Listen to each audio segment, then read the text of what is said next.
اقرأ باسم ربك الذي خلق خلق الإنسان من علق.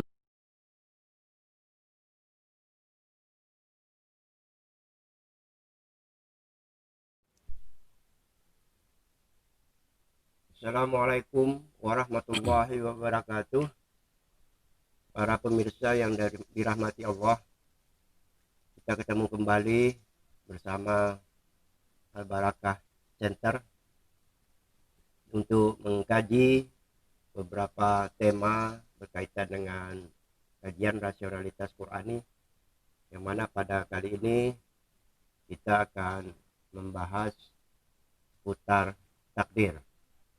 Bagaimana pemahaman kita selama ini bahwa jika terjadi sesuatu, apalagi itu bila tidak berkenan dengan kita, selalu dikatakan bahwa ini merupakan takdir Allah yang telah dituliskan sejak dulu.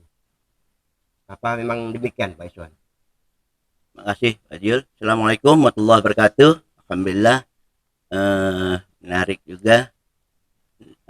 Menarik tadi yang katanya, apalagi kalau tidak berkenan gitu. Jadi kalau sakit kita bilang takdir, kalau enak tidak pernah kita bilang takdir gitu. Nah, berbicara masalah ini, kita ini kan sekarang tema 39, Pak Jul ya. Kemarin kan kita pada tema 37, 38 kan kita sudah membahas qada dan qadar. Nah, qada dan qadar inilah kemarin kita katakan yang harus kita imani, harus kita yakini sebagaimana yang diatur di dalam rukun iman yang keenam. Jadi rukun iman yang keenam itu kita wajib percaya, kita harus beriman kepada qada dan qada, kan nggak ada takdir kan. Nah, jadi di sini jadi sebenarnya ya di rukun iman tidak disebutkan ada takdir, apalagi ada yang udah ditulis di Lauh Mahfuz, tulis di mana-mana gitu. Nah, gitu tuh Pak Jil. Ya. Kalau tidak ada, bagaimana konsep takdir itu menurut Al-Qur'an? Nah, kalau kita kembali pada konsep takdir, kan mau tidak mau kita kan kembali kepada rukun iman tentang qada dan qadar gitu. Nah, qada dan qadar ini kemarin kan sudah kita bahas di tema 37 dan 38. Nah, di situ kan kita bahas bahwa yang namanya qada itu adalah suatu sistem, suatu cara kerja, satu mekanisme yang terjadi di alam semesta ini, tentang bagaimana terjadinya berbagai fenomena itu akibat daripada qada di dalam dunia fisik, sebagaimana yang kita sebut dunia sebab akibat, kita sebut hukum alam, atau di dalam Al-Qur'an itulah yang disebut dengan kalimatullah. Nah, itu qada, ada satu sistem dalam satu kesatuan gitu. Nah, kalau qadar juga sudah kita jelaskan bahwa adalah kemampuan, batas akhir, kapasitas yang diberikan Allah di dalam bentuk-bentuk fisik yang ada di dalam sistem itu gitu. Nah, di dalam sistem itu, nah akibat adanya qadar inilah dunia fisik menjadi adanya perubahan, adanya pertumbuhan, adanya perkembangan. Nah, ini yang kita lihat perubahan, pertumbuhan dan perkembangan inilah yang kita tangkap gejala-gejala akibat-akibatnya yang kita katakan sebagai fenomena. Nah, jadi fenomena dunia fisik inilah yang saya katakan sebagai hukum-hukum wujud objektif di luar kesadaran manusia. Artinya mau kita pikirkan pun, mau tidak kita pikirkan pun, nah hukum-hukum wujud objektif ini berjalan gitu. Nah, sedangkan kita di dalam diri manusia, di samping yang tadi saya katakan hukum-hukum objektif berjalan sebagaimana adanya itu, Nah, kita manusia diberikan oleh Allah kemampuan, diberikan oleh Allah satu kesadaran, diberikan Allah suatu kehendak. Jadi di dalam diri kita ini ada kesadaran, ada hasrat, ada keinginan, ada kehendak. Nah, interaksi antara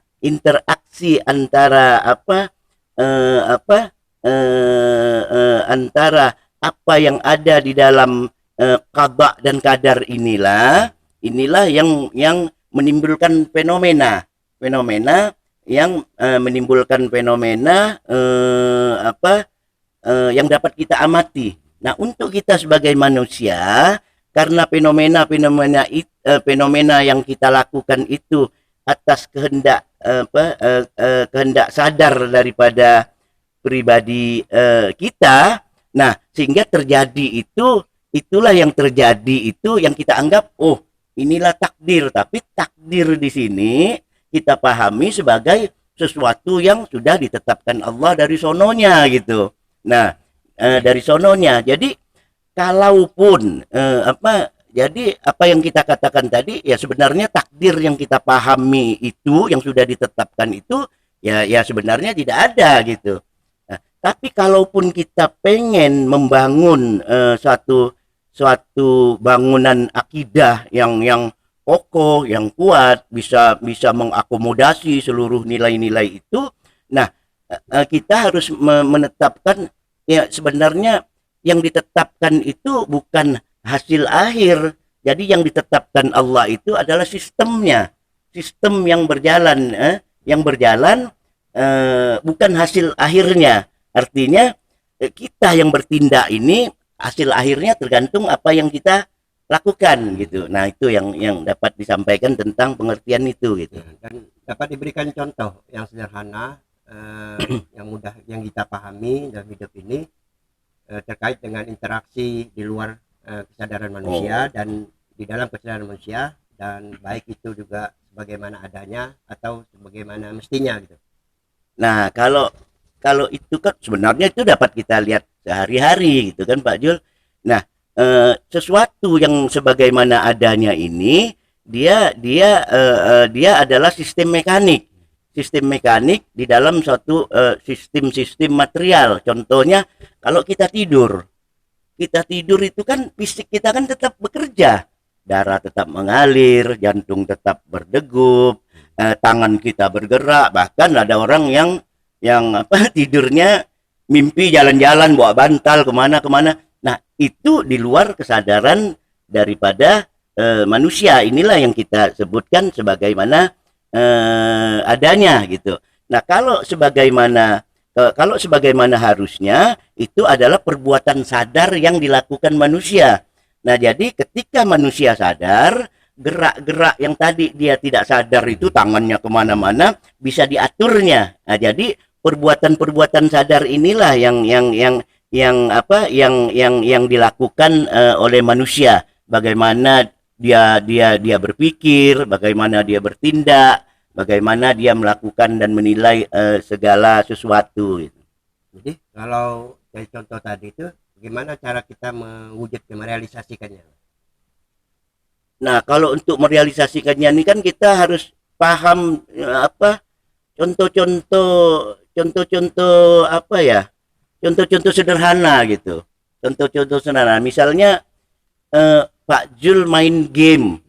Nah, kita tahu game ini kan dibuat oleh programmer. Ya kan? Game inilah kabaknya, mekanismenya, sistemnya, segala macam. Ini udah enggak berubah ini. Yang ada di dalam game ini. Nah, programmernya yang menentukan sistem ini gitu. Ya kan? Nah, kita yang main game ini sebagai manusia ini yang kita mempunyai kadar. Nah, disitulah kita bermain. Hasil interaksi kita dan sistem inilah yang muncul dalam bentuk skor. Nah, skor inilah namanya takdir. Nah, skor ini diberikan oleh programmer atau kita yang akibat kita? Kan akibat kita gitu. Nah, akibat kita. Jadi skornya mau tinggi, mau rendah, Nah, terus mungkin Pak Jul nanya lagi, lah kalau gimana kalau kita mau misalnya skor kita bisa tinggi. Nah, ini bisa pertama rajin dan pahami buku petunjuknya. Ini ada petunjuknya, cara main, cara ini. Nah, ini ada Al-Qur'an gitu. Ya kan? Nah, programmernya ini ya tanda kutip lah kita kita misalkan seperti Allah ini, ya baca petunjuk yang diberikan oleh programmernya, baca baik-baik. Jangan programmernya bilang pencet huruf A, kita pencet huruf B gitu kan. Nah, jadi skornya kan kacau gitu kan. Nah, itu yang pertama. Yang kedua, bisa juga nanya orang yang ahli yang udah pengalaman main gitu. Gimana ini mainnya? Nah, ini kita tanya para ustadz, para ulama, para yang sudah punya skor-skor yang tinggi. Kalau pengen bangunan, tanya ahli bangunan. Pengen jalan bagus, tanya ahli jalan. Pengen ekonomi kita meningkat, tanya yang sudah bermain di dunia ekonomi. Pertanian, tanya pertanian. Jangan pengen pertanian tanya sama orang tukang jual kopi ya. Ini kan skornya kan akan kacau gitu. Tapi yang paling hebat kalau kita kenal dekat atau programmernya baik sama kita gitu. Ya. Nah, kalau programmernya baik sama kita, dia akan memberikan rahasia-rahasia sistem yang dibuatnya itu. Kalau kamu mau ini lewat ini loh, jangan ini, jangan ini, jangan ini. Nah, yang bahayanya kita tidak pernah baca buku petunjuk, tidak pernah nanya orang yang ahli, kenal sama programmernya pun tidak. Nah, kita berbuat berbuat suka-suka gitu. Nah, jadi itulah cara kita di dalam dunia, di dalam hidup dan kehidupan ini, bagaimana kita memahami takdir. Nah, dari contoh-contoh tadi, artinya tidak ada takdir. Programmer tidak ada takdir. Programmer menyiapkan pilihan-pilihan. Tuhan menyiapkan pilihan-pilihan di alam semesta ini. Tinggal kita bagaimana cara memainkannya begitu. Nah, hasil yang kita dapat itulah mau baik, yang kita katakan mau jahat, itu hasil daripada interaksi, bukan hasil takdir seperti yang kita pahami, yang sudah ditulis di Lauh Mahfuz, ditulis di Aras, ditulis dalam kitab segala macam itu. Nah, itu yang tidak ada gitu. Itu yang Jadi kesimpulannya, penjelasan kita dari tadi tentang takdir itu gimana, Pak Iswan? Nah, jadi kesimpulannya bahwa yang ditetapkan Allah itu, yang kita katakan ditetapkan Allah itu, qada tadi itu, sebagaimana program, sebagaimana aplikasi yang kita contohkan tadi itu, sistemnya bukan hasilnya gitu. Jadi kita hidup di dunia ini, kita berada di dalam sistem gitu. Nah, itu yang hasilnya di dalam sistem gitu. Nah, yang kedua, apa yang terjadi pada diri kita dalam bentuk skor-skor yang kita katakan tadi, hasil akhir itu. Nah, itu adalah hasil perbuatan kita. Yang pertama itu. Yang ketiga, artinya skor-skor itu kita yang menentukan. Jadi setiap fenomena yang kita lihat, yang kita lakukan, setiap apa kejadian, nah itulah takdir. Jadi takdir ini semua hasil-hasil akhir yang kita dapat gitu. Nah, yang ketiga, Allah akan memberi petunjuk. Tadi programmer tadi kan, Allah akan memberi petunjuk kepada orang yang giat, yang rajin baca buku petunjuk, yang kesana kesini nanya ibaratnya para ahlinya tadi. Nah, ini programmer kalau melihat, Allah kalau melihat, oh orang ini ada kemauan, ada kesungguhan, ada sesuai dengan petunjuk, dia tidak melanggar petunjuk daripada yang diberikan programmer. Nah, dari sinilah timbul kasih sayang rahimnya programmer. Dia akan memberikan petunjuk kepada kita, memberikan pengarahan, memberikan bagaimana cara menjalani hidup dan kehidupan ini. Kiranya itu yang dapat saya sampaikan dengan tentang makna dan pengertian takdir ini, Pak. Demikian para pemirsa yang dirahmati Allah, kita telah dengarkan penjelasan tentang takdir menurut kajian rasionalitas Qurani disampaikan oleh Bapak Haji Iswan Muhammad Isa. Kita ketemu kembali pada kajian-kajian berikutnya dalam channel Al Barakah Center. Assalamualaikum warahmatullahi wabarakatuh. Waalaikumsalam warahmatullahi wabarakatuh.